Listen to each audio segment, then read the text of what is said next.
അങ്കമാലിയിൽ വീടിന് തീപിടിച്ച് 4 അംഗ കുടുംബം മരിച്ചതിൽ ദുരൂഹത. ഷോർട്ട് സർക്യൂട്ട് സാധ്യത തള്ളി പോലീസ്. മൃതദേഹങ്ങൾ പോസ്റ്റ്മോർട്ടത്തിനായി കളമശ്ശേരി മെഡിക്കൽ കോളേജിലേക്ക് മാറ്റി.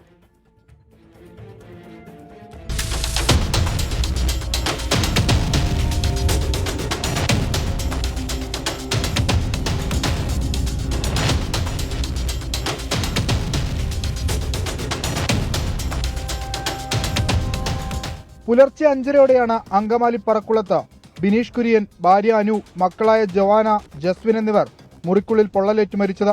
മുറിയിൽ നിന്ന് തീ വരുന്നത് കണ്ട് നാട്ടുകാർ വെള്ളമൊഴിച്ച് തീകെടുത്താൻ ശ്രമിച്ചെങ്കിലും സാധിച്ചില്ല. പിന്നാലെ അഗ്നിരക്ഷാസേനയെത്തി തീ പൂർണ്ണമായി മണച്ചു.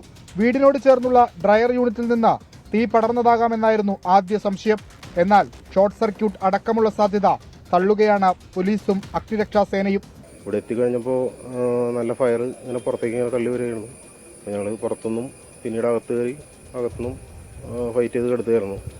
അപ്പോൾ നല്ല പുകയും ഇതൊക്കെ ആയിട്ടായിരുന്നു. അപ്പോൾ നമ്മൾ കെടുത്തതിന് ശേഷമാണ് ആളുണ്ടെന്ന് പറഞ്ഞിരുന്നു. എന്നാലും ഇതായിട്ടറിയുന്നത് കെടുത്തതിന് ശേഷമാണ്. കട്ടിലുമ്മ കിടക്കുകയായിരുന്നു രണ്ടുപേരും, കുട്ടികൾ നിലത്തുമായിരുന്നു. അപ്പോൾ എങ്ങനെയാണ് ഇതിൻ്റെ സിറ്റുവേഷൻ എന്ന് ശരിക്കും അറിയില്ല.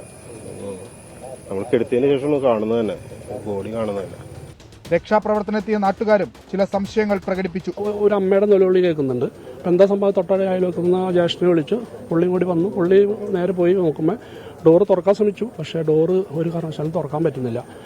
ഇത്രയും തീ പിടിച്ചപ്പോൾ 2 കുട്ടികളും കൂടി ഉണ്ടല്ലോ. ഡോറ് ലോക്ക് ചെയ്തിരുന്നു എന്ന് മാത്രമല്ല, പുള്ളിക്ക് പുറത്തേക്ക് ഇറങ്ങാൻ ആ ഡോറ് തുറക്കാൻ പറ്റിയിട്ടില്ല. സുഗന്ധവ്യഞ്ജന വ്യാപാരിയാണ് ബിനീഷ്. സാമ്പത്തിക പ്രതിസന്ധികൾ ഉള്ളതായി അറിവില്ല. മൃതദേഹങ്ങൾ പോസ്റ്റ്മോർട്ടത്തിന് ശേഷം ബന്ധുക്കൾക്ക് വിട്ടു നൽകും. പെട്ടെന്ന് സംസ്കാരം നടത്താനാണ് തീരുമാനം.